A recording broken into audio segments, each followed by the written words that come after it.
on. Tom, can you hear me? All right, we can't hear you. So give me just a minute, everyone, and I'll try to figure things out.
You're gonna have to try calling the phone again, Tom. You dropped.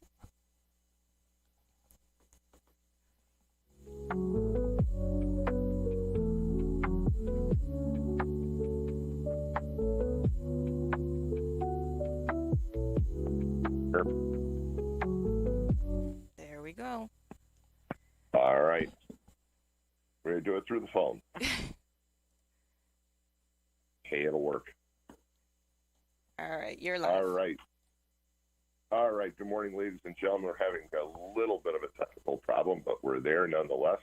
You're listening to the morning call on WJOB 1230 AM and 104.7 FM in Hammond, Indiana. And it's Tom Dabertin, and it is Wednesday, January 21st. And it's cold outside, I know, and it's getting colder. And we're going to talk about weather and everything else, but it also brings up a really big story that I keep on seeing on social media, which is the cost of utilities, the NIPSCO cost increases. So we're going to talk about that and everything else. We're going to be here until 8 o'clock. And then the Munster Chamber of Commerce comes on. So it's my short day, so we only have 2 hours to talk to you this morning. But let's begin with traffic and weather. Looking at traffic in northwest Indiana, doesn't look bad right now anywhere. There is a computer signal saying that there's a problem on Klein Avenue, but I think that's just a bad sensor, to be honest with you, given the location. The Chicago area looks pretty good. Traffic is moving pretty well right now on the Dan Ryan, the Skyway, 294, the Stevenson, Eisenhower, and Kennedy. So now's the time to get out there if you need to get somewhere, because I know that it's going to back up pretty quickly. And with that, let's go right over to Lynette with the weather. Good morning, everyone. Today we're at 28 degrees with highs of 33 and lows of 15. We'll be having a couple of flurries this morning, otherwise mostly cloudy and breezy. And then later tonight, a flurry this evening, otherwise mostly cloudy, windy, and colder. And then tomorrow on Thursday, we'll be having highs of 26 and lows of -8 with sun in areas of low clouds and cold.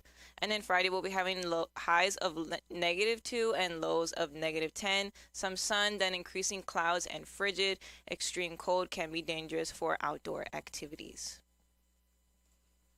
And again, traffic and weather trumps all. So if you see traffic, let us know. If there's a weather-related emergency, let us know as well.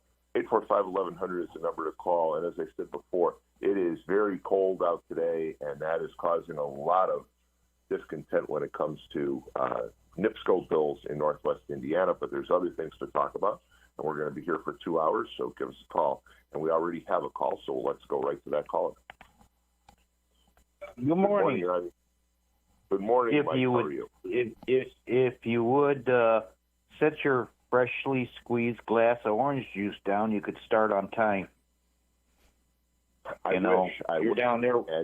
You're down there in Florida with the oranges. Leave them alone, and you got 2 hours. So, at least if you drink something good, better than cold coffee or something like that. Well, so Mike, how are you? You called me the other day and asked me how the weather was, and I don't know if I should really admit this on the air, but I think when you're at -1 on Friday, we're going to be at 82, and we're going to be in the mid to upper 80s over the weekend. So it's going to be very warm here. But you got enough. You got enough time. You got enough time. It's only Wednesday. You pack the dogs in the car and get back up here into the region. That's right, because I want to come up to the coldest weather on planet Earth right now. That's what I want to do. No, I got two things. Go ahead. Go ahead. No, go ahead. What was you going to say? Go ahead.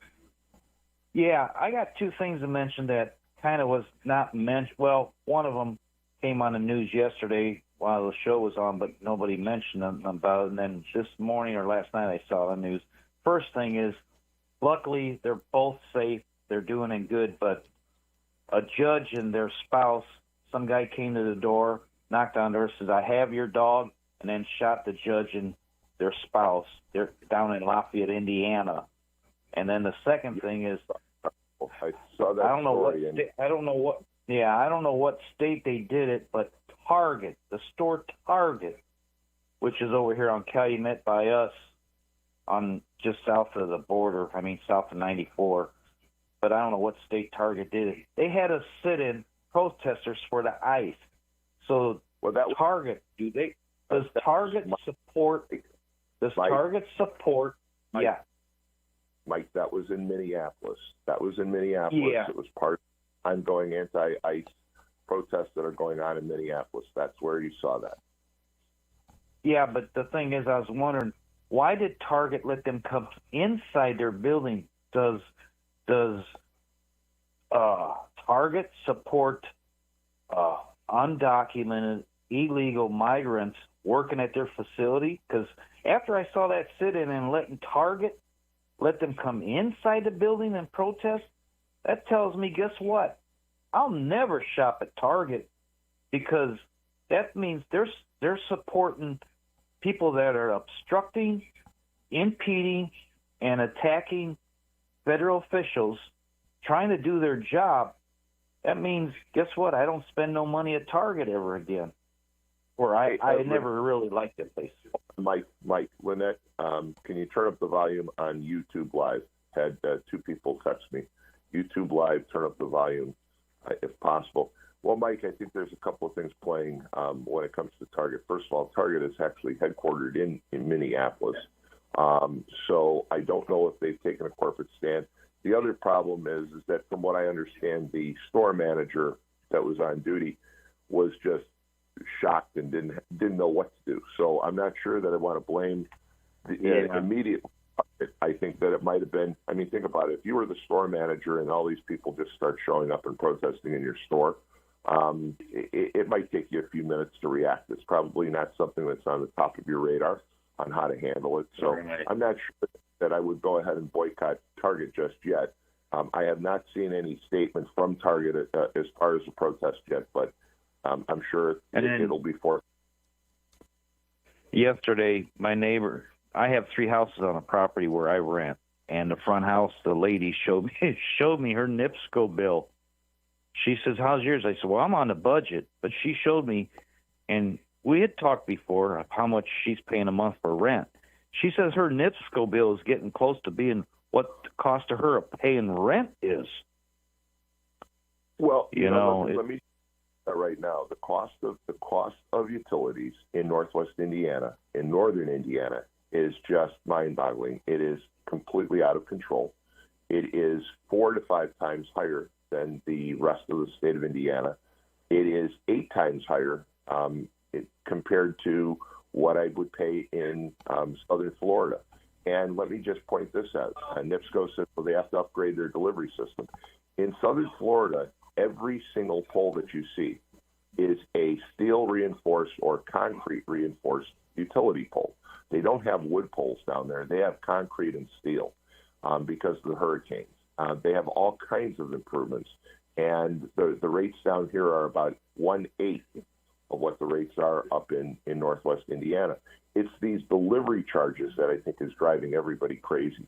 The fact that you can buy $1 gas or $1 worth of electricity and then pay $150 for a delivery fee and a service fee, that's where the price increases really are coming from. And it's going to get to the point where people can't afford to live in their homes. You're absolutely right. It's outstripping the cost of rent. It's outstripping the cost of their mortgage. And that's very scary. Yeah, and like she's a single mother, and she's got a pretty good job, but she says, how am I supposed to take care of my kids, go to work, because she's paying for somebody to watch the kids while she's at work. And she says, I don't know what to do. If it gets any higher, I can't get a second job because I got to be home, and that other person has to leave and do their job. You know, it's getting to be a, iffy. What do you do? And then senior citizens and people that are on fixed incomes, and prices keep going up. How are they going to survive? Well, the question is, how is anybody going to survive with these kinds of rates? I mean, these rates are out of control. And what I haven't heard, where there is dead silence right now, is amongst local elected officials. There's lots of consternation. There's lots of posts online. You look at Facebook, and it's just filled with people complaining about their NIPSCO rates. There are people trying to organize protest marches. There's been coverage by, I believe, Fox 32 out of Chicago, but there's been really there's been no outcry from local elected officials. And I think this is one of those situations that affects everybody, and it should be at the top of everyone's agenda. I got one more thing. I'll let you go. So the Professor Walt, I got on here before he did, luckily, because I don't know, he must push the button when I do. But the thing is okay, eggs. Okay, yesterday I heard on the news the first year the president says, yeah, we brought the price of eggs down. He did not do it. What happened was we had the bird flu epidemic at the egg farms. Chickens were dying. Okay, finally the egg farms, the chicken farms, got it under control, and then now they got more chickens. They're more safe now. They bringing the price down. President Trump did not bring the price of eggs down. Oh, it was because of the bird flu. Mike, that's unfortunately yeah. That's not totally. You're not totally correct on that. Trump did bring in eggs from outside the U.S. And he did accelerate the FDA inspections. So he does get some credit on the price of eggs. You're wrong about that. It's just wrong. Biden. Well, couldn't have been I didn't understand. I didn't understand that. So I'm sorry about that. The flu, you know. the bird flu is what brought the price of eggs up. And you can't blame Biden because he didn't spread the flu by any means. But some of the actions that the Trump administration took, actually, you got to give them credit, whether you like them or not. You got to give them credit because they did help bring the price of eggs down. Hey, Mike, thanks so much for the call. All right. Okay, you guys, everybody have a safe day. Number to call. And Lynette, do we have another caller? We do. We have 3 callers, so let's go right to those callers. And I just saw Mark from Hobart pointed out that the city of Hobart actually is going to be discussing the NIPSCO rates tonight. So there is some local involvement, but you're not seeing the outcry. You see elected officials jumping on the bandwagon about the Bears coming here. You see elected officials talking about the Convention and Visitor Center. You see elected officials talking about everything else. The NIPSCO rates right now should be at the forefront of every discussion. 845-1100 is the number to call. Let's hear what you have to say. Good morning. You're on the air. Good morning, Tom. MX. Yes, good morning, MX. How are you? You mentioned elected officials. Okay. Now, how is a congressman going to go to Hammond NIPSCO station and protest when I saved this? I knew this was going to get us, and everybody said, oh, MX, you're crazy. Buried in the Inflation Act, as Joe Biden likes to call it, was a $6.5 billion natural gas tax that will stick Hoosiers with higher utility bills. This week, Congressman Mervan had the chance to repeal it. Instead, he doubled down on it. So with the new Green Deal, which is Holcomb, and I got to blame Holcomb, yep, and the Democrats. I'm not just blaming the Democrats, but the Democrats pushed the new Green Deal, and Holcomb fell for it. And with this Inflation Act, I wonder if Mervyn will go there and protest with the people, or he will show up on your show. And you know what? There's something that when I didn't shake that man's hand, there's various reasons. What he does. Let me respond to what you're saying. I think that you're right about the tax. The tax is part of the overall equation, but I can't sit here and blame Frank Mervan or Congress for the situation that we have right now with NIPSCO. The fact is that NIPSCO's rates are much higher than everywhere else in the state of Indiana, and frankly, just about everywhere else in the nation. Again, the cost of electricity and the cost of gas in Northwest Indiana outstrips every other utility in the state of Indiana. You can go over the border to Michigan, to Illinois, to Ohio, and our rates are the highest. And again, if you want to make comparisons, who do you blame for this, Tom? In North Indiana is 8 times higher than it is in southern Florida. But who do you blame if it ain't Mervan? I think you have to blame the state of Indiana. I think that's who you have to blame. You don't blame the Democrats for the new Green Deal? I think that's part of it. I think you can Well, then you have to blame Vervan. Why are you giving this guy any kind of a slack? Please. Because you can't blame for everything. You just Well, can't. yes, he can be, and he needs to be voted out. And you shouldn't stick up for him because people are going to be moving into other people's homes. Don't give this guy no slack. You know what? Well, I know what you're trying to do. You're trying to get him on your show, and he's never going to come on your show. You know, the guy burnt the steelworkers big time, okay? And this DJ Daniels thing. Yeah, I'm calling, and I'm going to let you go. I like to talk about Bob Levens and the other thing, but the thing of it is, don't give this guy no slack. He's got to go. MX, I'm not saying. I'm older than you. Remember that, and I can berate you. But on this particular issue, Mervan is at best a minor contributor to the problem. At best. Well, where's he so at? my point is, where's he at? Is he coming down there to the show? I think we finally are on. Hold on. Are we on? Should I disconnect on the telephone, guys? When they get it right, okay? Thanks, Tom. All right. 845-1100 is the number to call. It sounds like we've got it fixed.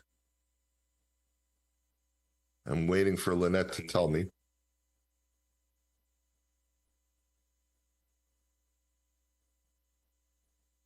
All right, let's tell you what, let's go to a quick commercial break. All right, we're going to go to a break. It's the morning call, and we'll be right back.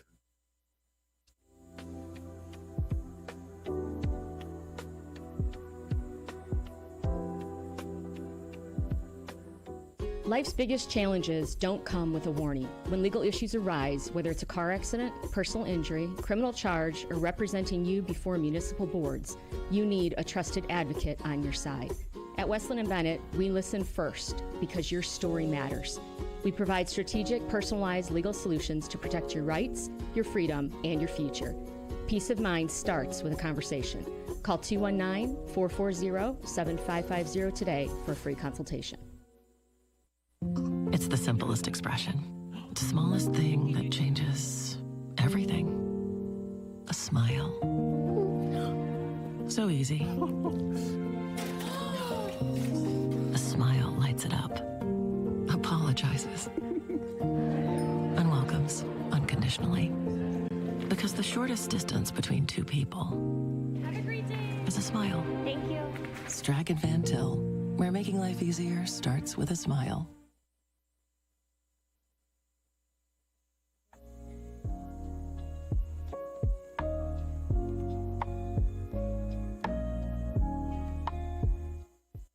All right, we're back, ladies and gentlemen, and now we are totally connected. So, not having to go through the phone, and you're not going to get the echo that you were getting before. So, let's go right to the callers. I know we have a couple of people that have been patiently waiting. So, let's take a call. Good morning. You're on the air. Good morning. Hello. Lynette, did we drop the calls? Oh, there we go. Good morning. There we go. Good morning. Hey, good morning, Tom. Can you hear me now? I sure can, yes. Hey, I just wanted to call in real quick. As a guy that voted for Trump, I have never been more afraid. I cursed the election day. I cursed the fact that we had Kamala Harris and this guy. Well, I've said before, I didn't think we had great choices in the 2024 election. I agree with you. I don't think that they were the greatest choices we could have. This guy is going to start a trade war with Europe over Greenland. 200 threatened 200%. I don't buy it for a minute. I think it's all bluff. I think it's all bluff. I think it's just his way of trying to get what he wants. I think he's acting like a spoiled kid. I think part of this comes back to the fact that he was snubbed on the Nobel Peace Prize, but I don't think that we're going to have a major trade war. But Tom, I really don't. I think it's all bluff. I voted for this guy, so I feel confident. Well, I should say I feel confident. I feel I'm justified in saying this. It's not like I'm an anti-Trumper in any way, shape, or form. But if his mental state is to the point that this is a fit of a 10-year-old, and I'm totally serious about this, they need to get some people around him and decide if he's fit to be in office. Well, I never thought I would say that, but if this is his reaction to a potential snub for not getting the Nobel Peace Prize, there needs to be serious discussions about whether he's even fit to be in office. Because this is absolutely insane what he's doing. All right, but hold on a second. Let's talk about the issue, okay? Greenland does have a very important strategic role. It also has a role from a mineral standpoint, and I get that. But what I don't get when it comes to Trump is the fact is that we already have a treaty that basically allows us to pretty much go in and do whatever we want in Greenland. We can go there, we can put up more bases, we can put up anti-missile systems, we can mine the minerals, we can do all of that. Now, Trump has a point that if we're basically allowed to do whatever we want, shouldn't it just be part of the United States? But there's a right way and a wrong way to do it. And what he's doing is he's just throwing out a lot of bluster and a lot of ridiculous comments, and he's acting, like you said, like a spoiled kid trying to get his way. I understand the importance of Greenland, but the way he's going about it is just wrong. And I agree with you that there's no need to threaten a trade war. It'll never happen. But the fact is that he still threatens things. He says a lot of things that, again, as I've said many times on the airways, if Donald Trump wants to increase his popularity by 10%, just shut up. That's what has to happen. I voted for the man, his border policies, tax policies, full supporter of. He's a nut job. I mean, I think he realizes this is his last bite at the apple, and I can't believe I'm saying this, but I truly believe the man has gone off the rails to some degree. He truly has. When he can just open his mouth, I agree with you 100%. But he needs to shut up. But that is the opposite of how this guy is wired. If he's not hearing his own voice, the world isn't right in his mind. That's what I believe. And he can say the stupidest, absolutely inaccurate, non-factual statements will run out of that man's mouth, and there is nothing there for him to stop and say, this sounds absolutely stupid. I cannot tell you how many times, and I'm just one dude that is standing there watching TV, and he comes on and starts talking, and I'm just changing the channel to find something other than this guy to listen to. He's, in a way, Tom, I'm not exaggerating. I'm almost scared with this guy in office. I'd like to see a roll of tape. I'd like to see a roll of tape, just that basically they would slap a piece of duct tape over his mouth after 5 minutes. Okay, the first 5 minutes is one thing. After 5 minutes, he ought to stop. He says things. He digs himself into holes.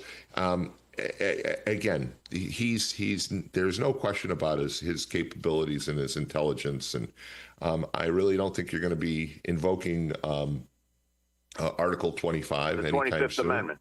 Yeah. But I think at the same time, I think that he just needs to stop.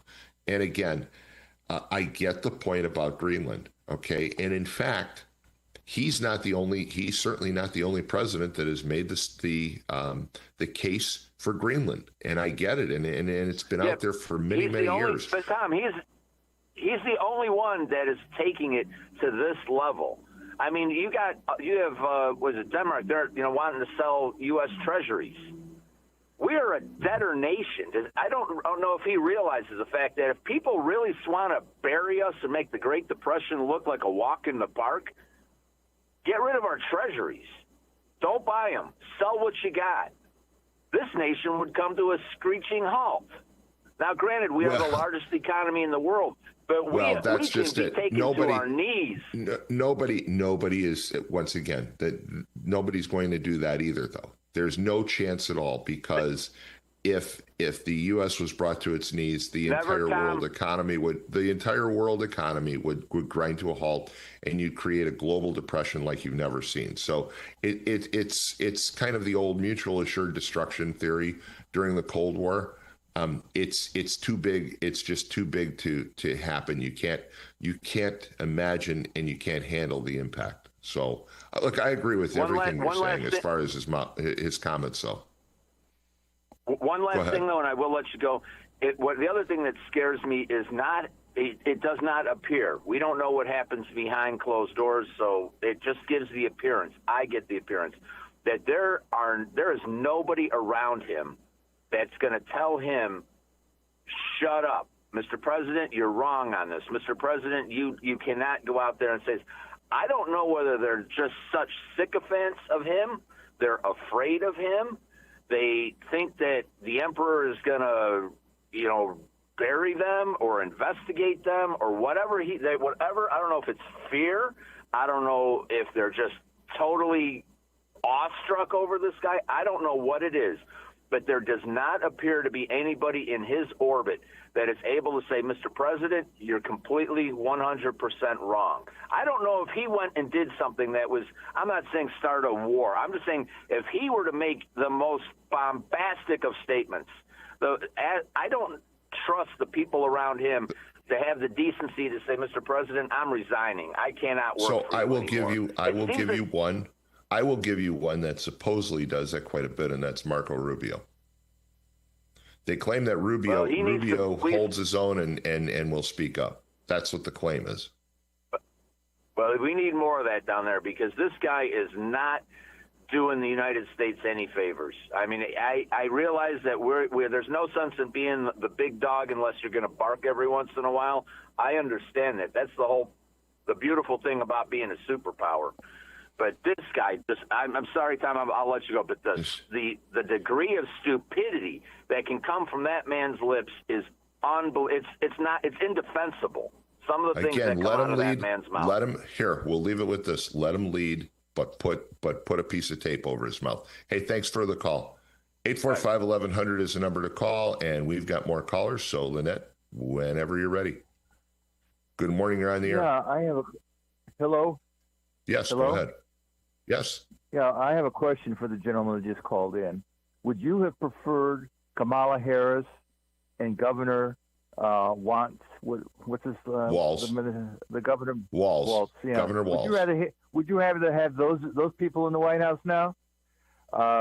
Let me refer them back to his first tour of duty as president. He was attacked by the media, saying that he wanted to destroy NATO. Well, what he accomplished in his posturing but Walt, wait a second. Wait, Walt, I don't think that you have to defend Donald Trump point by point by point. I think that the caller had a point when he said that Donald Trump, let's face it, Donald Trump says things that he doesn't need to say. He really, truly needs to have some level of restraint on some of the comments that he makes. Would you agree? Yes. Yeah, I mean, I think that's really where the problem is. Kamala. No, I agree with you there. I think he was. Kamala. I think when he said that was a little, a little over the top. But his point about the fact that the president says a lot of things that he doesn't need to say. He says things that just are ridiculous at times. And this whole issue with Greenland. I mean, when you really look at the situation with Greenland, he has a point.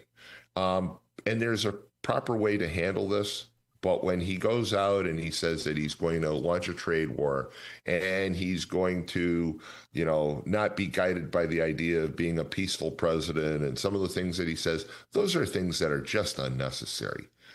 He's hearkening back to his career as a television game show host, and we don't need that. And I think he needs to act a little bit more presidential when it comes to some of the things that he says.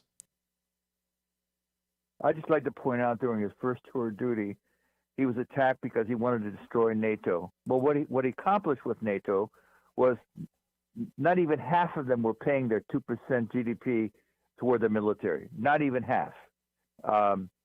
And he got it to he now has it at the point that not only are they paying the 2%, many of them are now paying 5%, which is right. more where to catch up for what they did before. But I, in a general way, I wish somebody would say to him, Mr. Trump, you don't win elections with foreign policy successes, no matter how big they are. The public does not, they don't even understand. I mean, even when I was in the military and I talk about foreign policy issues, and people will look at me like, how do you know all that stuff? Because I pay attention, type thing. So Walt, let me give you an example. Walt, let me give you an example of what you're saying. So yesterday he made all this noise about Greenland again, and that was the lead story. Right. Yet he signed an executive order that bars Wall Street from investing in buying single-family homes throughout the United States, which has helped drive up the cost of single-family homes. To me, the big story yesterday was the executive order on limiting the purchase of single-family homes by Wall Street. That was a great move for Donald Trump. And you're right. Those are the kinds of things that can get him reelected. But all the news media focused on and all he focused on was this issue of Greenland. And he undermines himself. That's the problem with Donald Trump. The simple truth is the Greenlanders, do not want to be American citizens. They're perfectly happy to have our military bases there. They're perfectly happy to have us expand our military bases. They're perfectly happy to for the United States to lead exploiting their mineral resources and so forth. They just don't want to be American citizens. And all the questions of, but they keep saying yes, yes, yes, yes, yes to all of his demands. He's like the salesman that doesn't want to stop selling. Well, again, the problem is that his those comments are unsettling to a lot of people, like the previous caller. Yeah. They're irritating to most individuals, including myself. I mean, I agree with him. When Donald Trump comes on TV, I watch him for 2 minutes and then I turn the channel because I can't take all of the I'm the greatest president in history, and I've done more than anybody in history, and Lincoln would be rolling over in his grave right now if he just knew what I did, and all these things. Okay, stop it.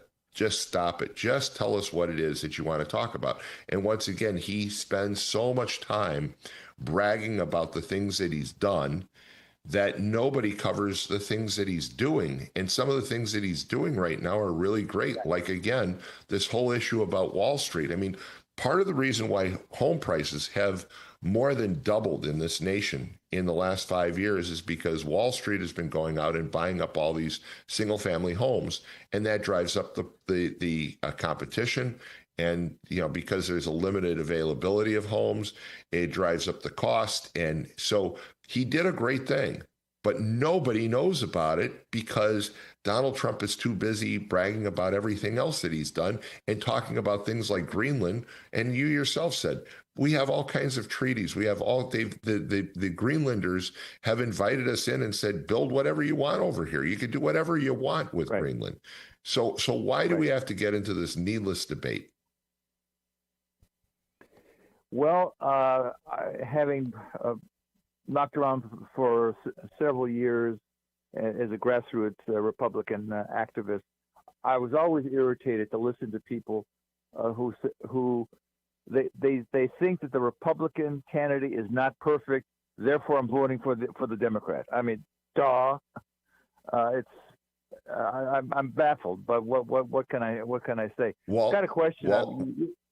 Let me ask you a quick question.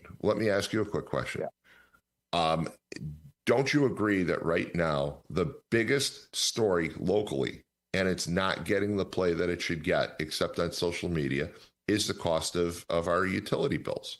That's a huge Right. issue I for agree. everyone. And yet, you know what? I almost wonder sometimes if people don't call in and bring up Donald Trump and bring up everything else to avoid the conversation that we need to have about utility rates.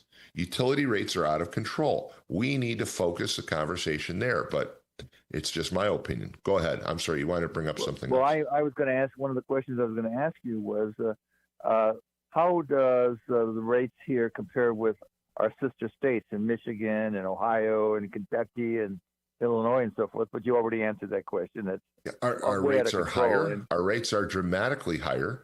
And once again, NIPSCO says, well, we need a fee. We need this service fee, this delivery service fee that they've tacked on to everybody's bill, that in some cases is 2 and 3 times the amount that you're paying for the actual gas and electricity that you use. We need this to rebuild our system. Well, they're rebuilding the system, but when I go out and I look at what they're building, a lot of what they're doing, they're still putting up wooden poles. They're putting up the same wires that were there before. They're rebuilding the same system that's there. And you go down to Florida, and if I walked outside right now, I will tell you, you cannot find a wooden pole here. You have concrete poles, you have metal steel poles, you have underground distribution systems. They avoid any problems because of hurricanes, right? And they did all of those improvements in southern Florida without all these additional fees that we have in Northwest Indiana. And the actual cost of electricity and the cost of gas is cheaper per unit here than it is in Northwest Indiana, even though Florida actually buys most of its power from other states. They don't produce enough power within the state, yet they buy it on the open market and it's cheaper. There's something wrong with this picture, that's for sure. This keeps up, it's going to precipitate a departure from the area, maybe coming down your way. You're still in Florida, maybe they're going to all end up in Florida. Well, here's some posts that I saw last night. There were several people who said, I really thought about coming to Indiana because the home prices are cheaper, the crime rate is lower, there are a lot of amenities. And they said, but when I saw the issues about the utility rates, I said, nope, I'm not going there. And I think that's going to have a big impact on our local economy if this keeps up. Something's got to give. People can't afford NIPSCO bills that are $1,000 a month or $600 a month or even $400 a month. When you're planning to pay $200 to $300 and you open up that bill and it's $600 and $700, that's a huge shock to anybody. And that means people are giving up other things. They're cutting back on groceries. They're cutting back on other purchases. And those purchases, of course, filter into the local economy, and it's going to hurt us dramatically. And so instead of talking about whether the Bears ever come to Northwest Indiana, I think that it behooves us to have discussion at all levels, including the local elected level, about what we're going to do about our utility rates. And I'm not seeing and I'm not hearing the conversation. I know Mark from Hobart says they're going to talk about it tonight, and that's refreshing.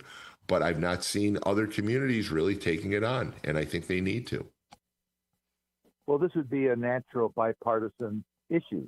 For Republicans and Democrats elected officials to be sewn to the hip together to speak out against this issue on a regular basis. Have public meetings and have Republican and Democrat officials step forward and say, NIPSCO, you got to do something about these rates, or you're killing us. I agree, but you're not seeing it. Hey, Walt, thanks so much for the call. All right, 845-1100. We want to take one more caller, and then we'll go to another break. Good morning. You're on the air. Hey, good morning, Tom. How are you? It's Mont. Great. Mont, how are you? I'm well. A little jealous of you sitting in Florida at the moment, but it's not too bad this morning. It's only about 28, 29 degrees. Well, it's 70. It's currently 70 degrees here. Sorry about that. But I have a comment that will tie both your threads together this morning. Like, what's the topic of conversation in the news today? It's not a typical Davos talking points of green energy and how we're going to all die because of climate change. What is the topic of conversation? You said it, Greenland. Okay, right. Something that NATO has ignored for 30 years. Other presidents have actually talked about the gap in our security system in Greenland. So that's what we're talking about at Davos this week. And that's all being driven by, Trump. And I think Trump, whatever you have to say about him, like really, I think Walt's question was really good. Would you rather have Kamala Harris and, prisoner 5678 as vice president right now? I mean, that's really the choice. And the people who are sitting here talking negatively about Donald Trump's style, what you're going to talk Governor, Gavin Newsom into the White House with that kind of talk. Yeah, he's crazy. He's crazy like that actor that, what was that? He played a cop and he was like super crazy and stuff, but it was just an act. And that's exactly what Donald Trump is doing right now. Mont, I agree with you. I agree with you from the standpoint that there are a lot of things that Trump's doing correct. But once again, he basically blocks his own successes sometimes by talking about things that really shouldn't be at the forefront. What's the timing here, Tom? What's the timing here? Davos is happening now. So talking about Greenland to our NATO allies in Davos is actually what's dominating the news cycle right now, not what he did with cutting BlackRock from owning a portfolio of single-family But don't homes. you think that Walt is correct? That people don't vote on foreign policy. People vote on what affects them. No. And shouldn't he be talking just as much about the stand that he just took with limiting organizations like BlackRock from buying up single-family homes in the United States, and how from being a public figure, Tom, you give comments based on the audience that you're presenting to. He's talking to an international finance group, talking about economics, the World Economic Forum. And, you've been talking about NIPSCO as well, trying to drive that conversation. NIPSCO was 90% coal-fired generation within the last few decades. They plan to be 100% coal-free by 2028. That's what's driving the cost of this, because wind energy, solar energy, all that other stuff that came out of the World Economic Forum and the Davos talking heads is what NIPSCO authorities and NIPSCO, the folks over at NIPSCO decided, yes, we're going to be one of those virtue signaling companies. And who's paying the price for it? The single mom who can't afford her electricity or childcare, the retired people who have to make a choice between their, medications and paying the electric bill. I totally agree with you, but I'm going to harken back. One of the people that used to be held out to be this great, great leader, this great business leader, was a guy named Gary Neal, who was the CEO of NiSource and got us into a lot of the mess that we're in. So the discussion about the windmills and the solar energy and getting rid of coal-fired power plants all came under Gary Neal. And you don't hear any discussion about that. And you're absolutely right. NIPSCO sold off or closed a lot of its coal-powered generating facilities. They like to close even more, actually. They want to close the Wheatfield facility, but Trump's executive order is keeping them from doing that. I agree with you. Those were ridiculous ideas. You drive down I-65 and people say, "Oh, look how pretty the windmills are," and "Oh, look, they're helping produce electric energy." And those 1,200 windmills don't produce as much as the Wheatfield plant does. So, again, it sounds great. It looks great. Those windmills have killed. Well, ask Phil Patumpa to describe what's happening to family farms with all these solar farms that really don't produce a lot of energy again. Yeah. Totally correct. So, Tom, just for you and your listening audience, I just want to point out that what Trump is doing with NATO and our EU allies, I mean, first of all, it makes me sick that we have spent so much of our resources and seen so many of our soldiers die in Europe over the last 80 to 100 years protecting their butts. And they don't give a crap about us. They could give a flying F about what we think. And that's why he's going in there swinging around like a bull in a china shop. And I'm happy he's doing it because it's time. After 80 years of not being paid to be their policeman, while they go around and act like the big little, it's like the little midget who goes in and starts fights in bars. As a bigger guy, I've always had friends like that who start fights, who can't do a damn thing to defend themselves. And that's exactly what Europe is right now. And so him going in there and telling them, hey, it's time for you guys to take care of yourself, and we'll take care of North America and the Monroe Doctrine and the Western Hemisphere. It's perfect. There's couple of I don't agree. I don't disagree. I don't disagree with you about his comments at Davos. Okay, being very, very pointed and some of the things that you're saying. But my point is that it can't dominate the discussion day in and day out with the American people, because the American people right now want to hear about other things. They need to hear, for example, you heard Trucker Mike call in this morning, and he didn't even understand. He says, well, Trump can't take any credit about the price of eggs. Well, but Mike didn't know the facts in that situation. Why? Largely because Donald Trump talks so much about other things that he sometimes buries the important things that he's saying with his overall narrative of almost being bombastic at times. And I think that's part of the problem. I really do. Well, an ill-informed electorate is not a new problem. It's always been around. No, but here's the problem. We're in 2026. Wait a minute. We're in 2026. And making sure that the electorate does understand what's going on is extremely important. Otherwise, we're going to be right back to the way we were in 2018 and 2019. We're going to have the Democrats controlling the House. They're going to be impeaching Donald Trump every other day for waking up, and we're going to have gridlock in this country, and that's going to be a problem. Well, you might be right. I will share with you one real great source of information. It's a couple of gray-haired ladies on YouTube. They call themselves Promethean Action, and they do commentary on, what's really happening in global finance right now. They have some really illuminating information about why Trump went after Venezuela, why Starmer and the UK are so mad at us right now because we're kind of destroying their whole financial empire, which is really weakening their position worldwide. And again, here's these. It's funny, everyone's talking about Denmark going to take us on for Greenland. What are they actually going to do if we decide we're just going to take it? What would they do if China or Russia just decided to plant their flag on Greenland? They're going to call us, right?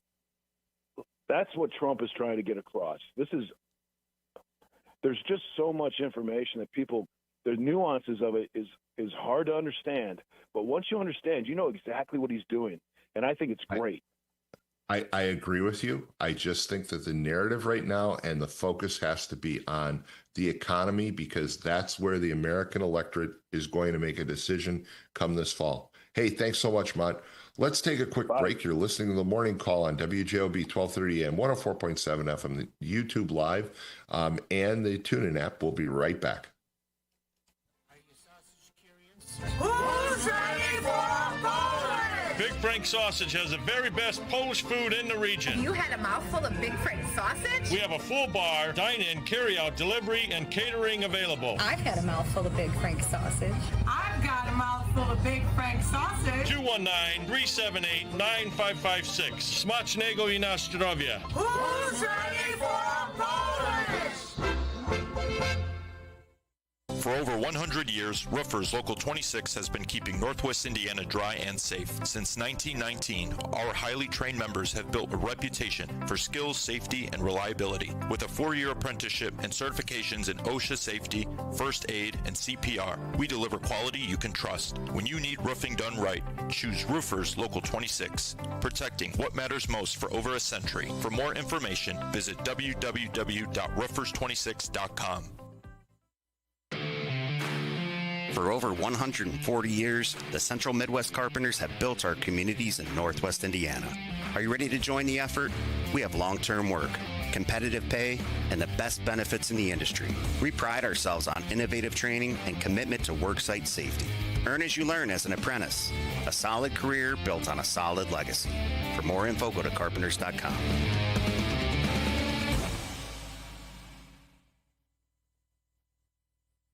Looking for a place to enjoy great food and great games? Head to Doc's Barbecue in Dyer.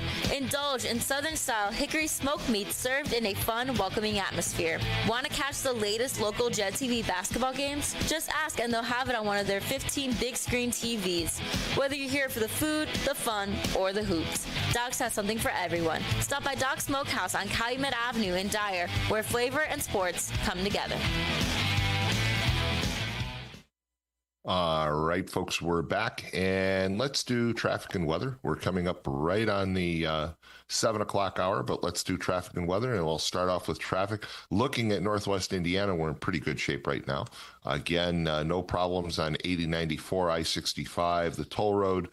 Klein Avenue, again, there's a little blip that says at the north end of Klein Avenue, but that's been on all morning. I think that's just a bad computer sensor. Going across the line into Illinois, looking at the Dan Ryan, again, building pretty heavily this morning now, all the way back to the Skyway merge. The Bishop Ford isn't doing great either. There is an accident. It looks like just south of the Lake Calumet area, just right around 133rd. And otherwise, 294 looks pretty decent. The Stevenson is building pretty heavily. The Eisenhower is a mess, and so is the Kennedy. So with that, let's go right over to weather. And Lynette, good morning. Good morning, everyone. Today we're at 29 degrees with highs of 33 and lows of 15. We'll be having a couple of flurries this morning, otherwise mostly cloudy and breezy. And then tomorrow and Thursday, we'll be having highs of 26 and lows of -8. We'll be having some sun and areas of low clouds and cold. And then Friday, we'll be having highs of -2 and lows of -10 with some sun, then increasing clouds and frigid. And again, I won't give the weather forecast for down here in Florida, but I will just say to MX, yes, you are older than me, and now you're sounding like one of my siblings. That's the argument that my siblings make when they want to put me in my place. They say, well, but I'm older than you. And so MX sent me a text this morning, and he says, hey, just don't forget, I'm older than you. So there you go. 845-1100 is the number to call, and I think we have some callers, so we'll go right to the callers. Good morning, you're on the air. Yeah, we got 4 days of a long weekend of some ass-kicking weather, huh? You know, it doesn't sound very good, does it? It's pretty nasty. Nope, not going to be good at all. Look, you're a big Trump supporter, okay, and you've made that point before, but my point is that the 2026 elections are extremely crucial, and you need to talk about some of the domestic policy initiatives that Trump is taking on right now. Just like this action yesterday by limiting Wall Street from buying up single-family homes. That's a great move. That's a huge move. Nobody else has taken that on, but Donald Trump has. But it'll get glossed over because he's spending too much time talking about Greenland. And I get Mont's point. He's going to Davos, so maybe talk about it for a day or two, but then move on and don't talk just about Greenland. That was my point. What say you? Well, I would like okay. Well, here's the bottom line. I don't care what Trump says. Doesn't matter to me what he says at any time. The alternate is like suicide. Can you imagine if we had Walz and Harris in office right now, our country, we would be looking, we'd be begging Venezuela for help. That's how bad it would be, okay? So now I get a little of the verbiage you don't like, but I got to tell you, a lot of that verbiage, everybody said the same thing before, and the easy example is with NATO. And then when he told Europe, stop buying things from Russia, and they said, oh, no, we'll put in that pipeline and blah, blah, blah. Right up their keister. Not only are they buying it from Russia, Russia's virtually going to be on the verge of trying to take over all of Russia. And all you dimwits over there, all you Democrats, we should have had Kamala in. Yeah, if Kamala was in, Russia would be going through the channel right now from one side and headed into England to take over the whole place. But now here, these nitwits in Europe, wait a second. Wait a now second. These nitwits, excuse me, let me finish. Now these nitwits in Europe are sending a pair of soldiers over to Denmark to protect it, and yet they haven't sent a single bullet to the front line of Ukraine to protect their own continent, where Russia, if they had their choice, would just keep on refueling tanks and rolling them right over to Spain, Portugal, et cetera, et cetera. All right, okay? Mad They'd Mac, be cooking bagels in France right hold now. on. Let me back up. I agree with you. It makes no sense to try and make any comparison between Donald Trump and Kamala Harris. Okay, totally agree with you. But guess what? Donald Trump won. So let's quit talking about Kamala Harris. Let's quit talking about Tim Walz. Let's talk about what Donald Trump is doing. And my point is, maybe we need to talk more about we need to talk more about the things that he is doing instead of talking about a couple of key issues that he keeps on making key issues. And I think the average voter right now really doesn't care about. Talk about good stuff. Why are you bringing it up? Why aren't you just talking about the good things? Because I got to tell I just did. I just did. Wait a minute. Wait. Back. Mad Mac, back up the tape a minute. Who brought up the executive order that Donald Trump signed yesterday about single family homes? Who brought that up? I did. I have no idea. Okay. So I'm the guy that brought it up. I don't think that executive order is going to go too far when they challenge it in court. Because they challenge everything. What law are they breaking? So there's another issue. The issue of the fact that everything he does, no matter how good it is, gets blocked by some overreaching judge at the district court level. I agree with you. That's the kind of discussion, though, that we should have, because you've got voters like Trucker Mike, for example, who calls in this morning and says, Donald Trump says that the price of eggs, that he brought down the price of eggs, but he had nothing to do with it. And once again, Mike's going to vote this fall. He's going to vote this spring. Don't you want people to know what Donald Trump actually did instead of blocking the narrative to the American people with all this discussion about things that most Americans really don't care about right now? I think most Americans care more about most Americans care more about the price of their NIPSCO bill than anything else in Northwest Indiana. And here, MX is texting me this morning and saying, well, you need to bring up about the executive order that Trump signed to keep the power plants open in Northwest Indiana. Absolutely. That's a big issue. But the fact is that Donald Trump needs to talk about it, not Tom Dabertin. Donald Trump needs to talk about that, but he doesn't. Instead, he's talking about things that the average person really, truly tunes out. Right. The only problem, Tom, is he's the only guy who's got his head on straight that's running the world right now. I mean, we got people just bringing drugs in here all over the place. Fentanyl deaths in this country have plummeted and are heading to zero. And yet I hear we got all these bad drugs. We need to put Narcan in every quarter. Hey, my ass. You don't watch your kids and they get involved in fentanyl. That's on you, not anybody else. Now, Trump's trying to keep the drugs out of here. God bless him for that. But like I said, and wait a minute, wait a second. Here's another perfect narrative. You just brought it up.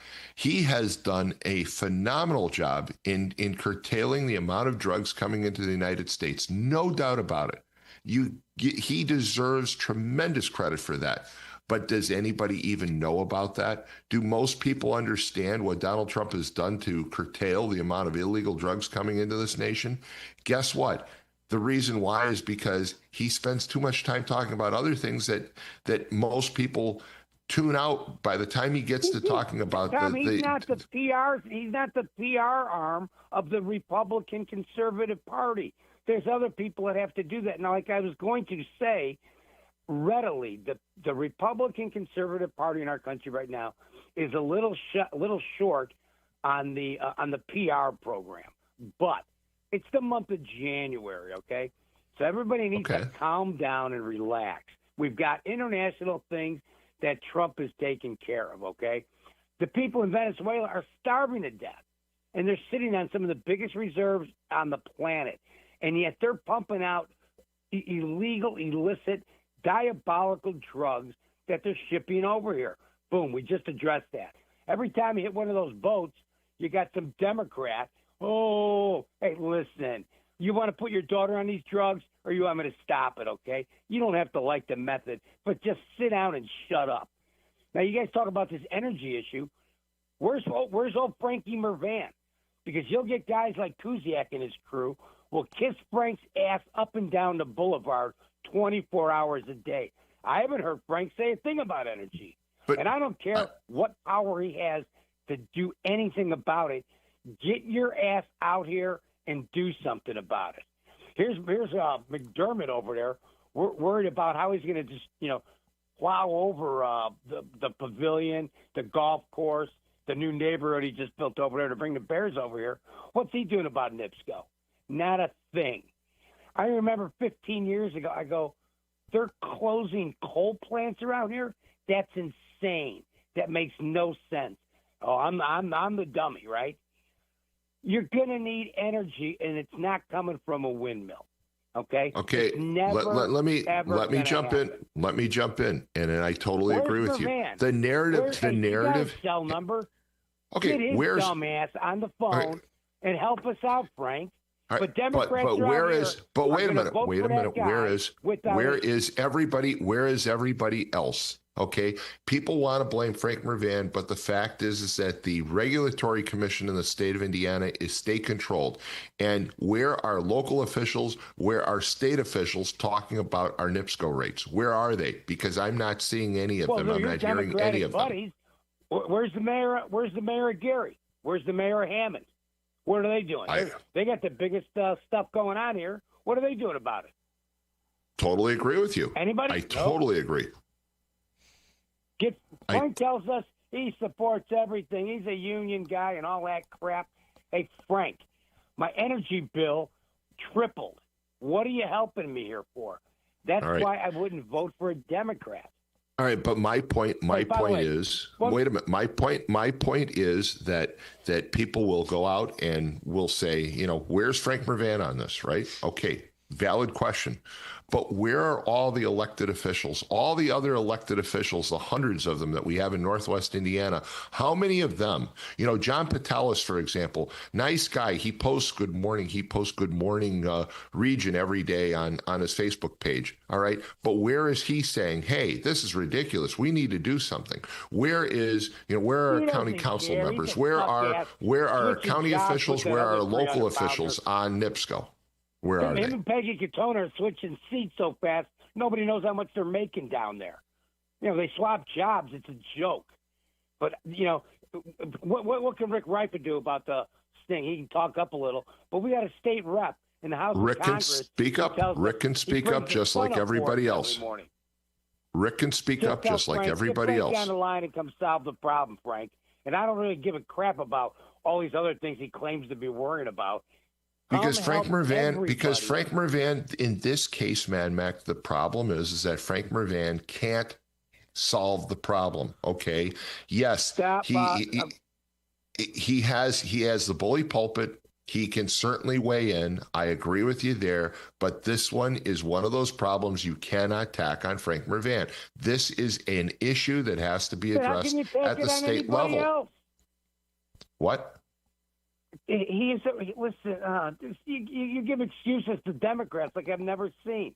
I'm not giving excuses to anyone. I'm the person that keeps on saying, where are all of our local officials, most of whom are Democrats? Where are they on this NIPSCO issue? Because I'm not hearing from any of them. That's my point. Hey, one quick thing about treasuries, okay? What Bob mentioned, like if China decides to sell, it's not a worry. When they buy our treasuries, we take their money. We give them a piece of paper. Right. They want to get rid of treasuries, they can sell them to anybody who wants to buy them. And trust me, when the treasuries go on sale, there's a line of buyers for them every day of the week, 24 hours a day. And if they decided to try to plunge the market, they couldn't, because the United States Treasury has the ability to say, hey, we're going to put a floor on the prices, and if we need to be the buyer of last resort, we can do that in the blink of an eye. But no worry about them selling it. We've got their money. They've got a piece of paper. And there's no other place on planet Earth to place your money safer than U.S. Treasury. Okay, and So Mad that's Mac, I'm something just that going to will go back to never, one. I'm going to go back to one last happen. thing that you said. I'm going to go back to one last thing that you said. The NIPSCO utility rates are largely controlled by the state of Indiana. And I hate to bring this up, but which party controls the state of Indiana at the state level? Which party? Because I think down this there is right now for sure. Yep, and I think this is going to come back to haunt the Republicans in the fall, at least in Northwest Indiana. So for those of you who say it's time for Frank to go, it's time for us to get a Republican in, I think that the NIPSCO issue is going to come back and it's going to haunt the Republicans because they allowed the IURC to pass all these service charges and all these delivery rates that NIPSCO is now enjoying. And I think it's going to come back to bite the Republicans. Just my view. Hey, take care. Thanks so much for calling. Yeah, I think some of these Republicans down south are pathetic because when they didn't get on board and help out with the realignment, it's like, hey, I don't really like doing it either. But I got to tell you, when I walk up to a fight and the other team has got guns and I'm standing with a knife, you better come back with a gun. That's just how it goes.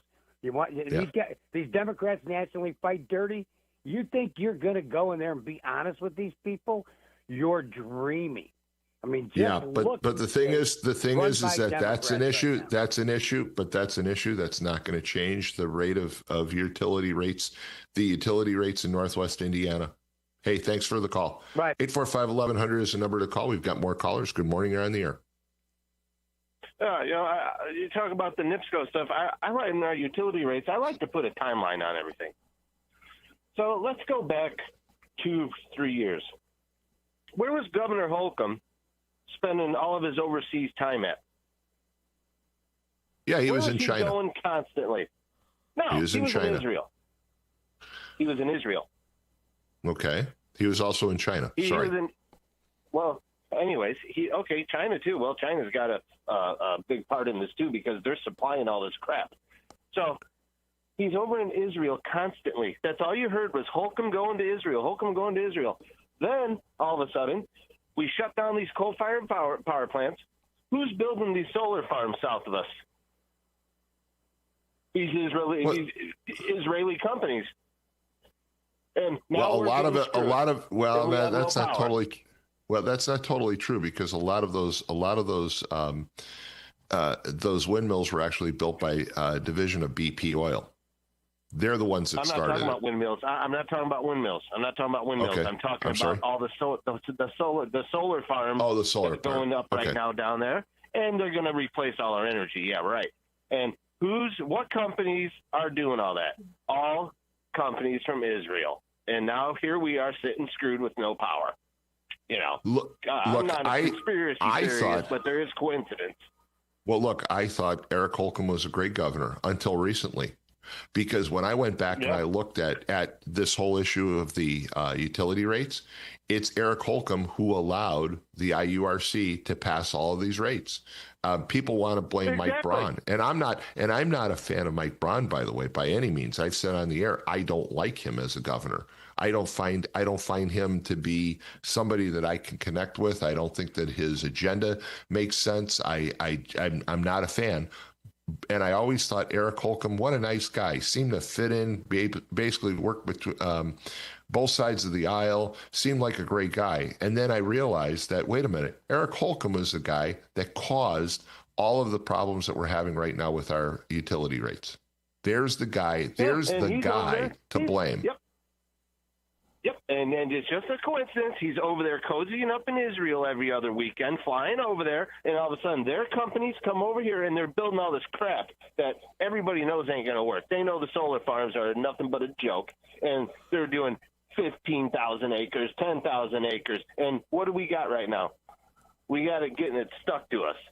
Yeah, he's a real scumbag in my book. Again, part of the problem on the utility rates right now is not just the lack of productivity, okay, the lack of generation.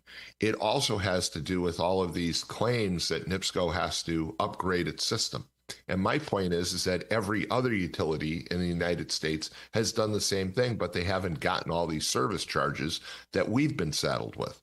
All right. So again, I can walk out my door right now and I can look down the street and all I will see are steel reinforced concrete utility poles. All right. So Florida has done it. They have replaced all of their wood poles with concrete poles, which can withstand the hurricane force winds and the damage that they get from these horrible storms. They've done it. And their rates don't have all these additional fees. They just did it. They paid for it. They paid for it. They ate the cost, and they've made the changes. But in Northwest Indiana, we're told, oh, well, we have to replace all of our utility poles. We have to replace our infrastructure. We need this extra fee. And I saw one person's bill yesterday on Facebook. They used $1 worth of electricity, and they paid $126 for their bill because when you tacked in all the service fees, it came out to $126. Okay, that's ridiculous. Yeah. And the guy that needs to be blamed is Eric Holcomb. My point is that you need to have a groundswell of support. You've got people that are mad as hell and they want to protest. That's great, but where are all the local officials? Because the local officials make enough noise, the state takes notice, and we might be able to get something done. And all the people that want to call in and blame Frank Mervan on this one, Frank Mervan really has no say in the NIPSCO utility rates. I mean, MX is right. Yes, he did vote for an additional tax on natural gas. You can blame him a little bit, but that natural gas tax isn't the main reason why your NIPSCO bills are so high. No, we got sold out. But I got one other question for you before I let you go. You often talk about how you're an usher at church, correct? Yes. What'd you think about them scumbags that ran into that church while I was in service over in Minnesota there? So I said to my wife, actually, when we saw it on television, I said, if that happened at my church, I wouldn't have been just standing there. Okay, I probably would have been arrested. She probably would have been bailing me out because I would have been coming at him with all 300 pounds. I would not allow that in my church. That was totally disgusting, totally disgusting. And for anybody, including the Attorney General of Minnesota, to try and claim that wasn't a disruption to a religious activity, what kind of moron did they elect as Attorney General? Of course it was disruptive. Of course it falls under the FACE Act. And every individual should be prosecuted. Look, we used facial recognition to find every person that was at the January 6th protest back in 2021, right? We prosecuted thousands of people. We should prosecute every single person that was in that church, including Don Lemon, for disrupting that church service. There's no question about it. You leave churches out of it. Don't you dare show up at my church and disrupt the mass that I go to, because I'm telling you right now, I don't care. You can put me in cuffs when I'm done, but I'm going to fight to the death to protect that church service and that church ground. You're not going to disrupt it. Absolutely never. Those weren't protesters. Those are domestic terrorists in my book. So have a good one. Hey, thanks so much for the call. 845-1100. Let's take a quick break. You're listening to the morning call on WJOB. Hey, folks, we don't have a lot of time this morning because coming up at 8 o'clock is the Munster Chamber of Commerce show. It's my short week, so if you want to call, why don't you call right now, and we'll pick up that call as soon as we're on the other side of the break. For a fast and friendly car wash, go to Easy Clean Car Wash. Open 7 days a week in 4 convenient locations: Highland, Griffith, Cherville, and Lansing. Free vacuuming, air freshener, and a towel with every wash. It's fast, safe, and gentle. For more information and hours of all our locations, visit myeasyclean.com. Also, see how you can wash your car daily with our $10 Ultimate Wash for only $19.99 per month. Give your car the best clean at Easy Clean Car Wash. Tell the folks where they can find the French Room. Fridays, 3 to 5 Central. And where can they listen? On WJOB, AM 1230, 104.7 FM. I believe those are the radio people. Who the hell's that? I have no idea. But you could listen worldwide on TuneIn.com or watch on JetTV.com. Get your Jet TV. The Front Room. With Marla Kubik. Variety, sometimes at its finest.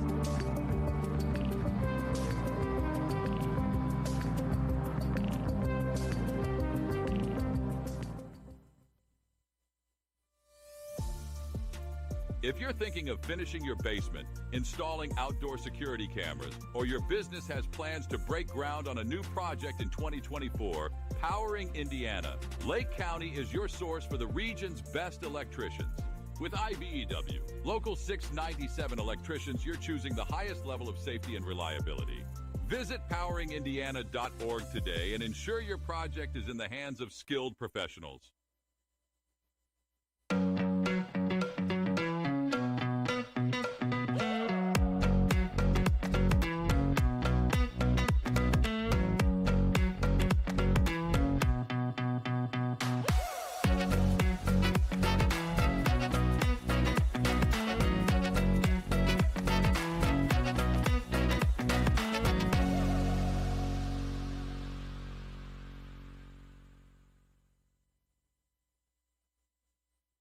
Have you ever considered becoming an iron worker? Local 395 is now accepting applications for their apprenticeship program. Go to ironworkers395.com. Look under the training section, click on apprenticeship, and scroll down to the application. You must be 18 years old, have a high school diploma or GED, and you must be physically able to perform the work of the trade. Find out more by calling the apprenticeship school in Lake Station at 219-962-7675 or visit ironworkers395.com.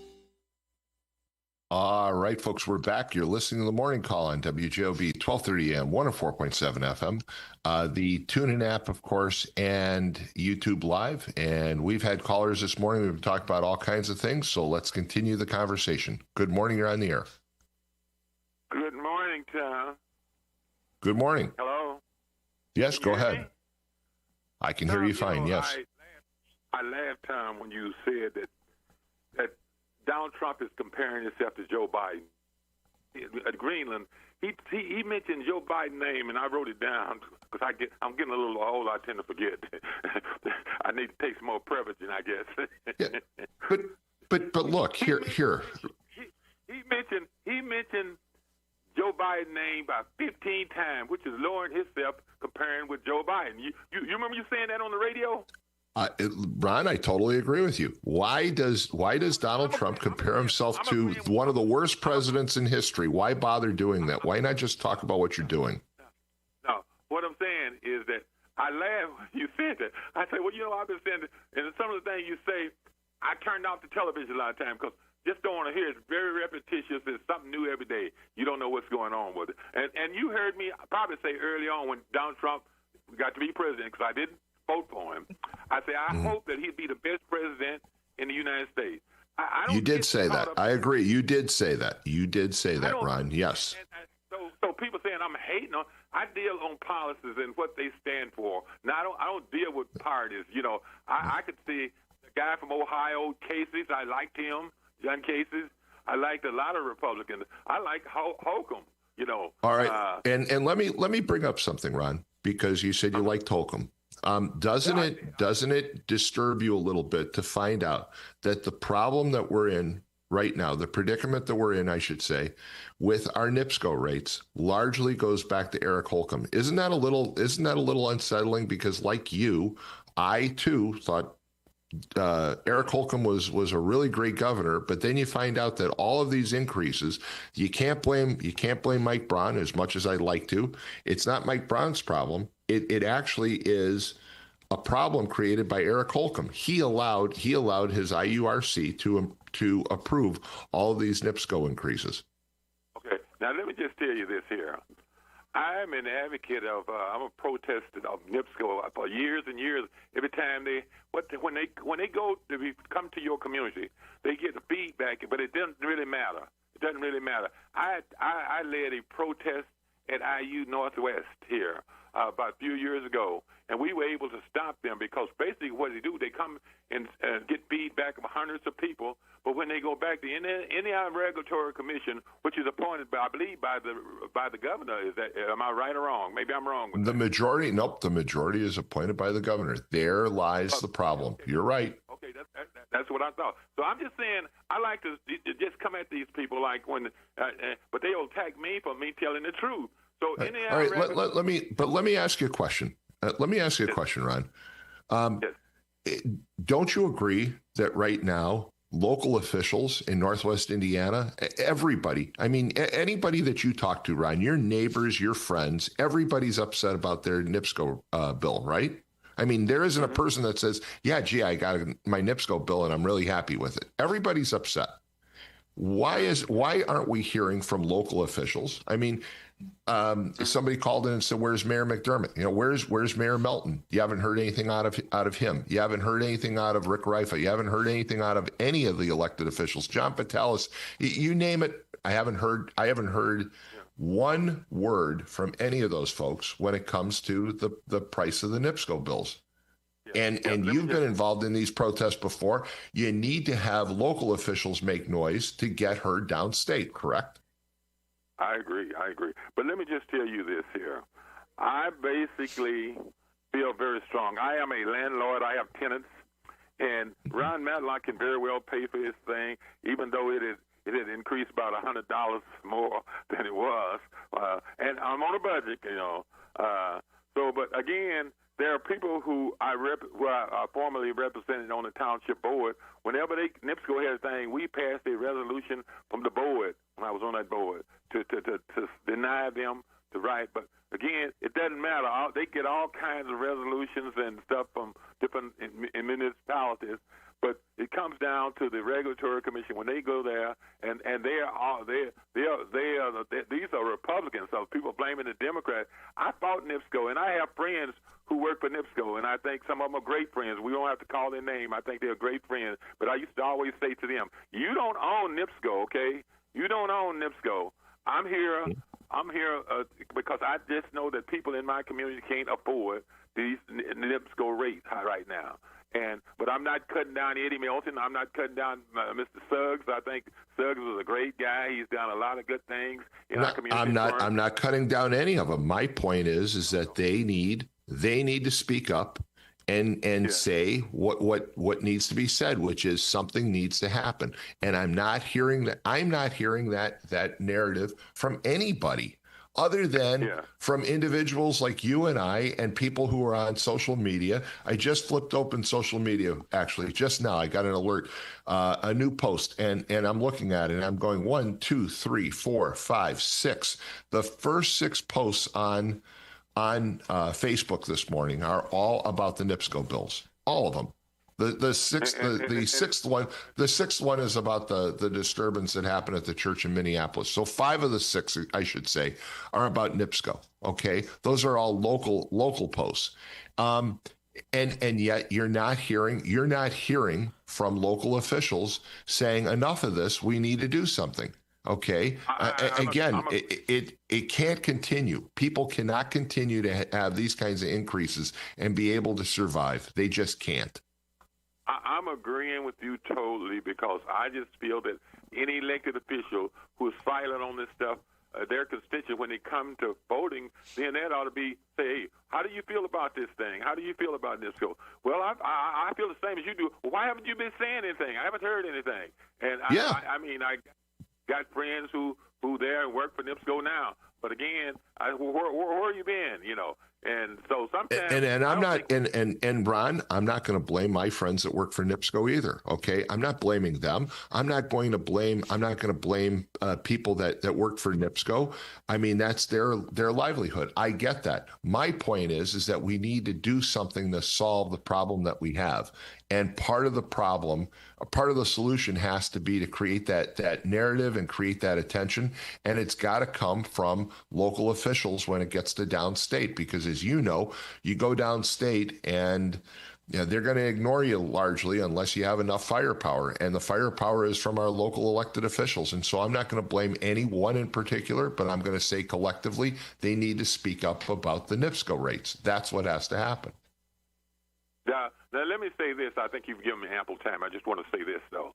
Sure. I think 2026, I think people are not going to be voting Democrat or Republican. They're going to be voting issues.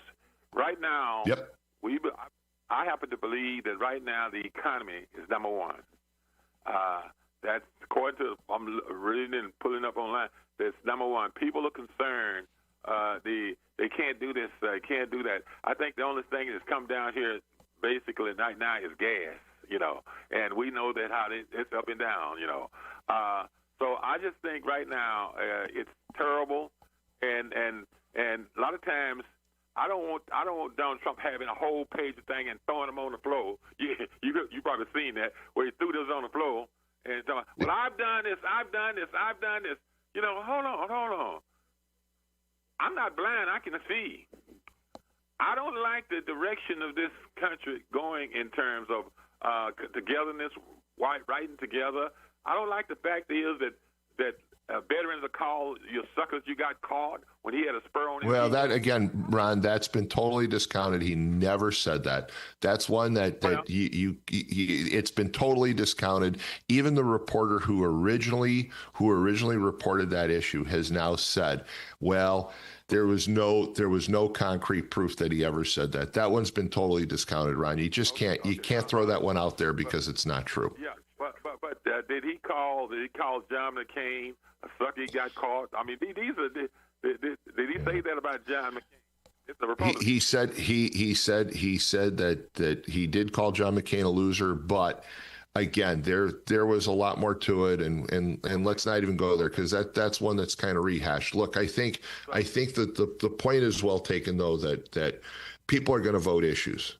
Okay, people aren't going to vote Democrat or Republican. They're going to vote issues, and issues like the NIPSCO rates are going to be a big part of where they vote. Right now, its popularity right now, I believe it was 34, 35%.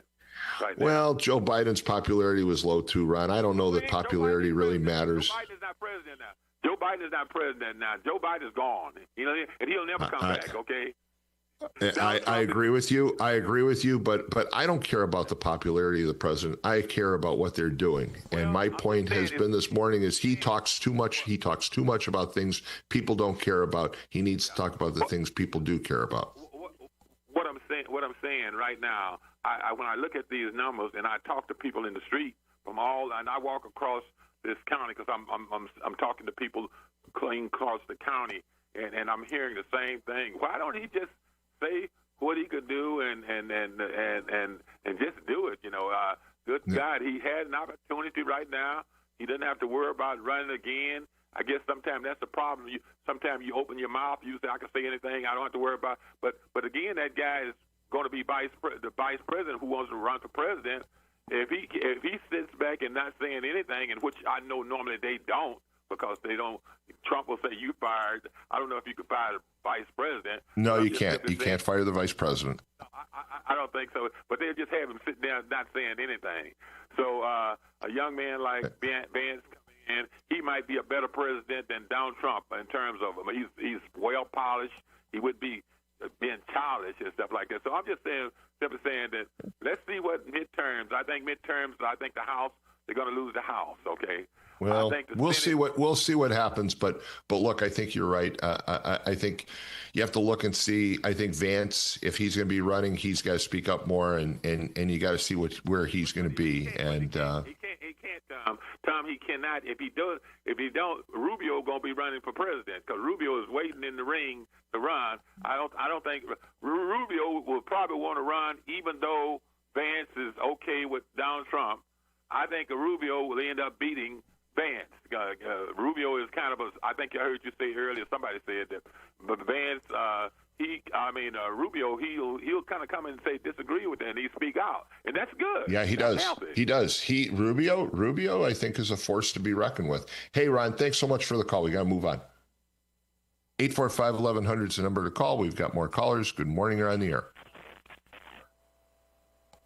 Good morning.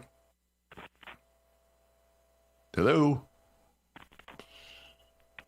Lynette, I think we're going to have to move. Yes, go ahead. We can hear you. Hey, Tom. Yeah. I can hear you. A couple of things. You mentioned how Donald Trump will not talk about issues that are important, like the housing or allowing BlackRock to buy up single-family homes.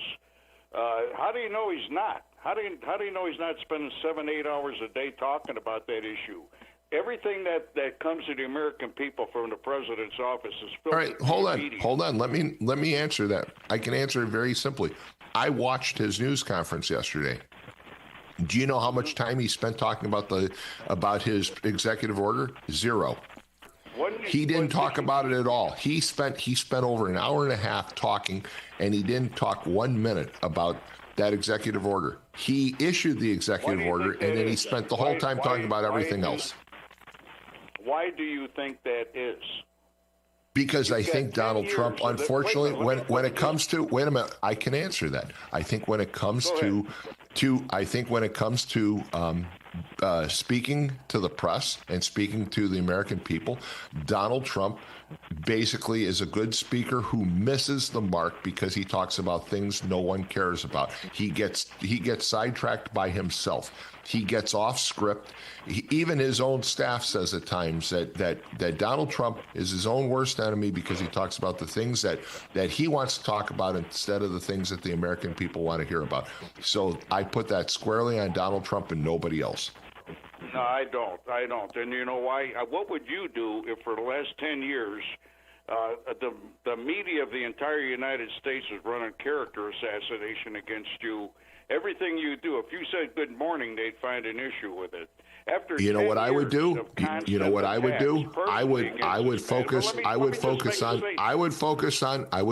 on issues that the American people want to hear about. That's what I would focus on. How do you know he doesn't? Everything is filtered through this media.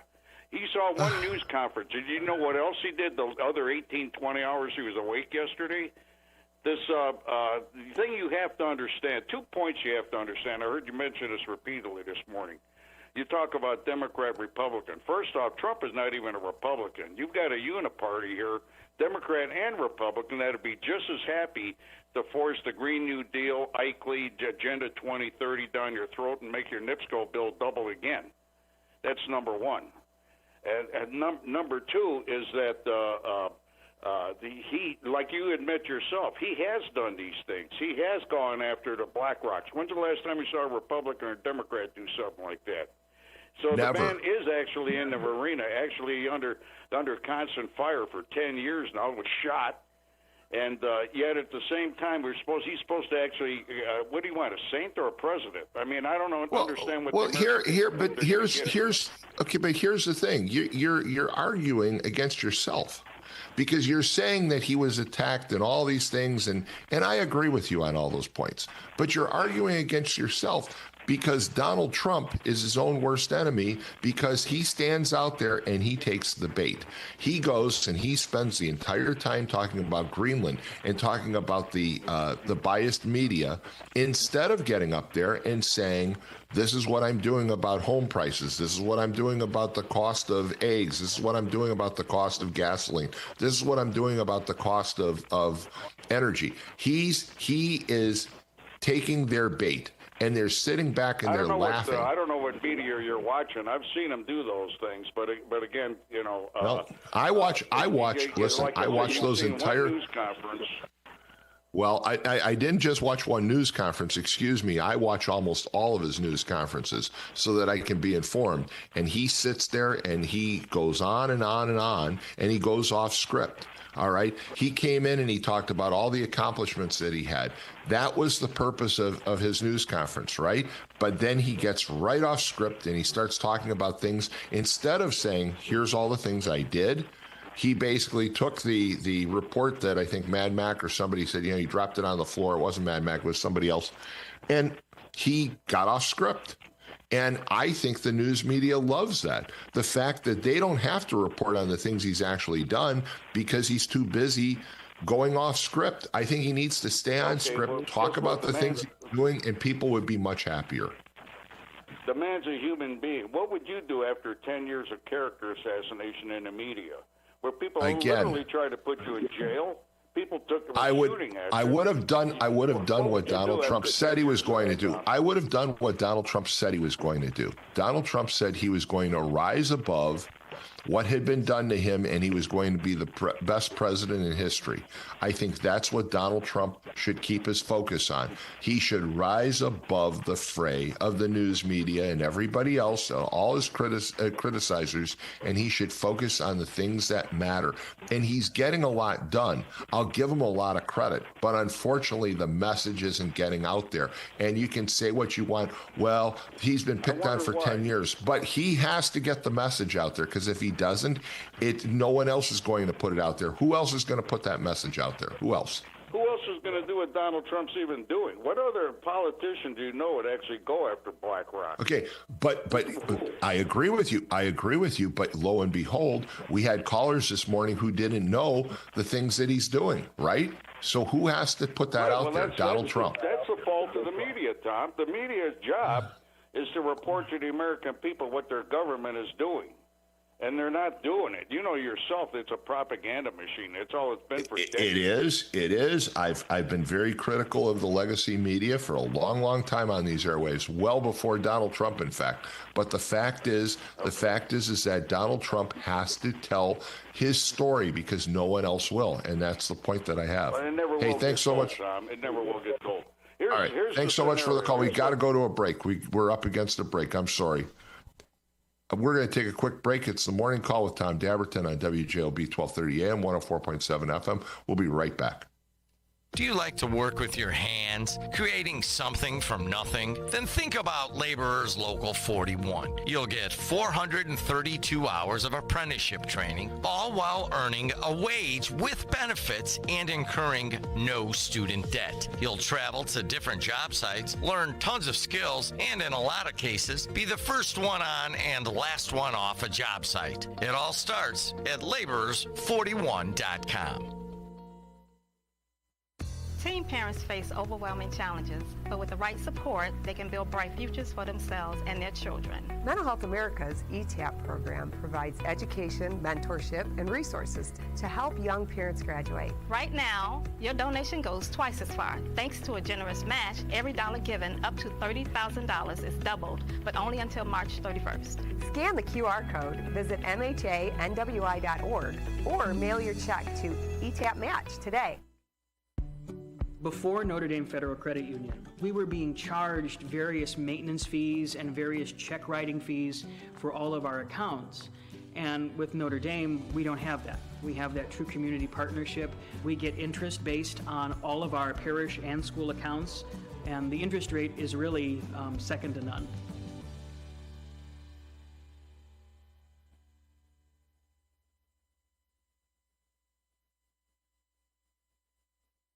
Ogren Insurance, Hammond's oldest family-owned independent insurance agency, now in its third generation providing clients in the Chicago area with products from quality insurance companies to handle your every need. Regardless of driving history, Ogren Insurance can find the right coverage for you at competitive prices. To learn more about the insurance solutions and services we offer throughout Indiana, Illinois, and Michigan, call 219-933-0076 or visit our website, ogreninsurance.com. We're located at 6929 Homan Avenue in Hammond, Indiana. Do business locally with someone you know and trust.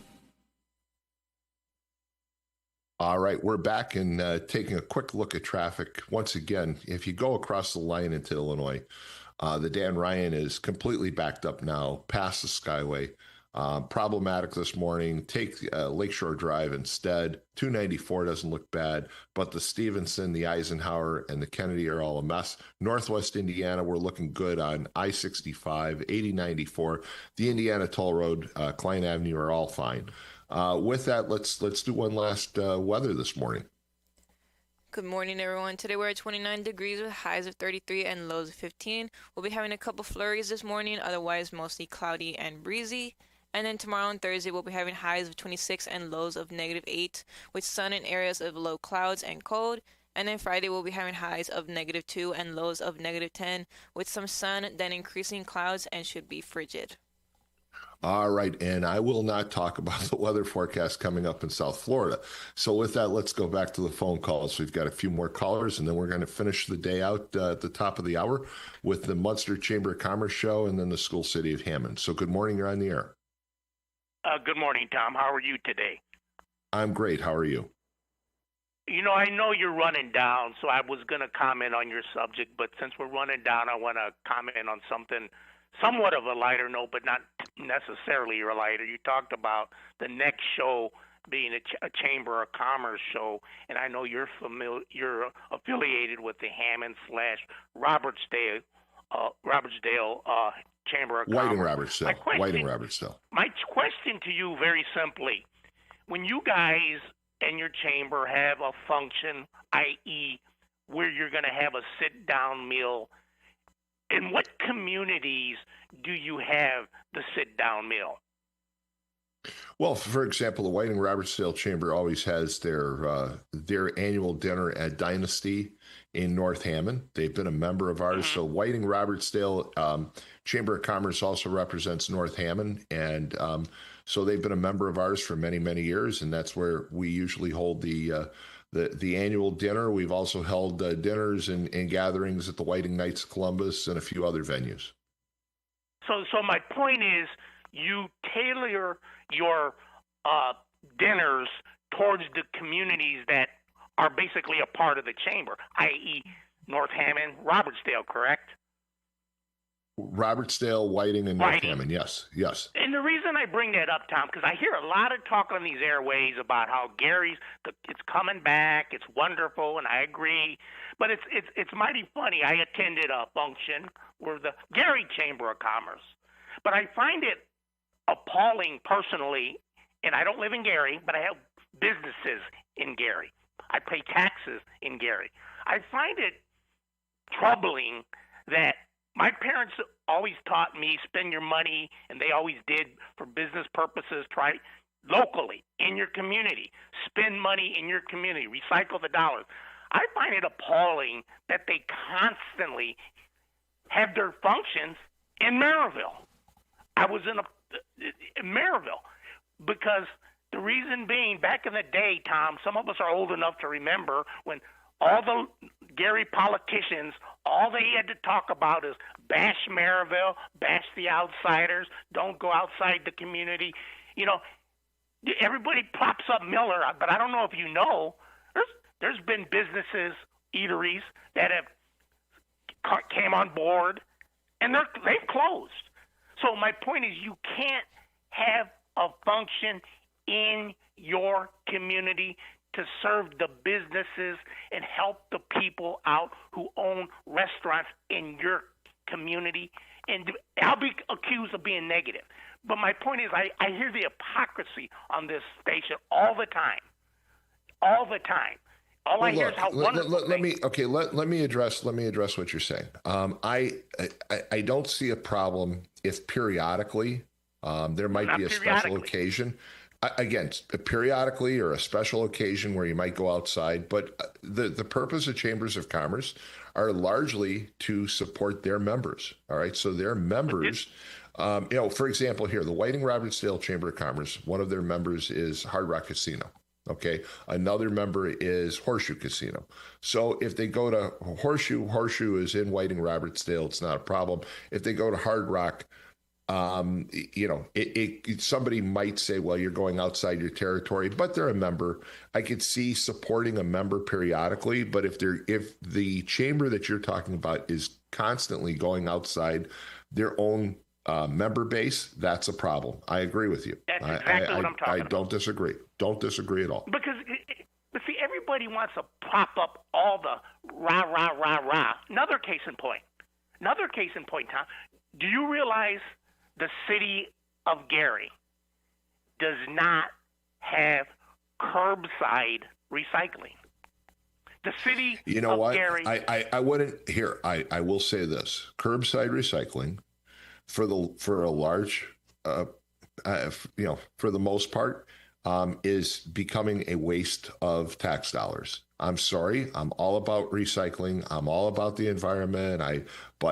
But the fact is that most of that recycled material never makes it anywhere. It ends up going in a landfill because it's plastic, it's cardboard, and there's no market for those items. The only thing that gets picked out right now are the aluminum and tin cans. And frankly, I'm beginning to wonder, and I was going to bring that up as a future conversation. Should we continue recycling? I mean, the mayor of Hammond said 3 years ago or 4 years ago that the cost of recycling actually is becoming prohibitive for the city of Hammond. It's an added expense. Should we continue to do something that basically there's no market for? But may I comment on that? I totally agree. But when some of us brought that up years ago, and I concurred with the mayor on that fact, we were told we hate the environment. You're just a big Republican, rich Republican. You don't care about the little guy. I watch all these local people who they picket everything that's a private business. They say they're for the environment, but they never. It's like all they do is they picket private business. They never have a problem with government. And that's my point. So I concur with you. I concur with the mayor. My point is, some of us brought that up years ago, and again, we were told that we hate the environment. We're not for the environment. You're for the rich. You're for big business. You don't care about the little guy. So that's my point. Again, those are. There needs to be a debate and discussion about the cost of recycling versus the benefit, because it's great to tell people you need to go out and recycle. And again, the aluminum cans will be snatched out, the metal cans will be snapped up, even the glass. But plastic and cardboard and paper, there's no market for it anymore. There just isn't. It's not going anywhere. And so the question is, and that's the majority of recycling. I mean, those recycling bins that you see in Whiting and Hammond and East Chicago and Highland and Munster and Griffith and Hobart and everywhere else, those recycling bins are largely filled with plastic and with cardboard. And those are the things that basically aren't being recycled anymore. In fairness, the mayor of Hobart said the same thing. So I'm not making this a partisan issue. My point is just how you could be bashed when you dare speak against something that's the norm. The virtue signal. I'm recycling. How many people realize when you plastic, for instance, just because an item is plastic does not mean that your recycle facility accepts it. I.e., if it's not number one or number two, let's talk about plastic for a second. So when you see, for example, a statement that's on a recycled or on a plastic bottle that says, made with a portion of recycled material. Correct.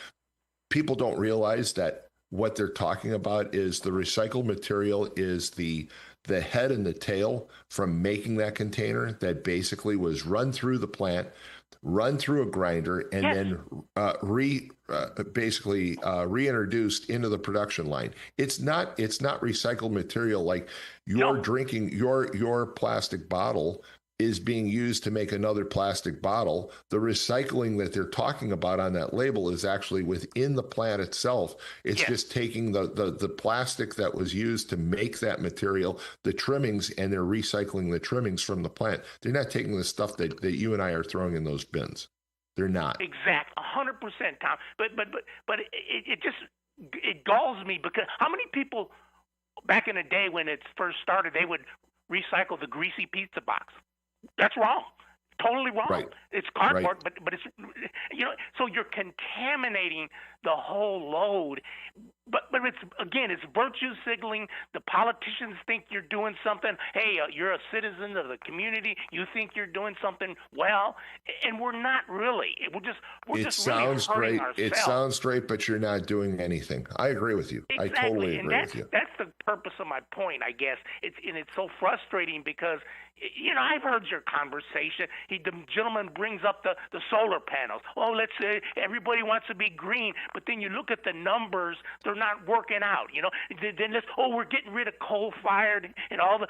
I heard people from NIPSCO come on this show. Oh, it's great, until it gets winter. You know what I'm saying? And you're freezing, and that solar panel is not doing you any good. But if you bring it up, you're against the environment, and it's gone on for decades, man.